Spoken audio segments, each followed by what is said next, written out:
मध्ये हे आता राहायला बेळगाव तालुका, बेळगाव जिल्हा, खानापूर तालुका. आणि आम्ही जंगलामध्ये राहायला होतो आणि तिकडनं आम्हाला फॉरेस्टवाल्यांना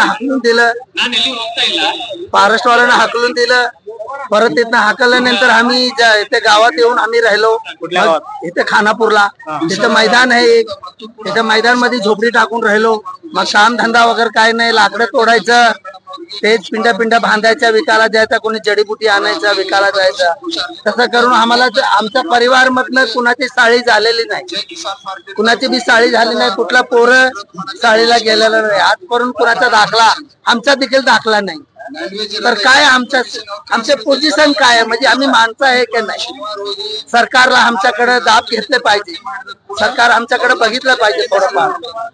खरंखर सरकारला आम्ही विनंती करतो दोन हात जोडून की आमच्याकडे लक्ष देऊ दे, ताकी आमचा परिवार उजडलेलं जे जंगलात राहिले त्या लोकांनी त्यांनी गिनतीमध्ये घ्यावं.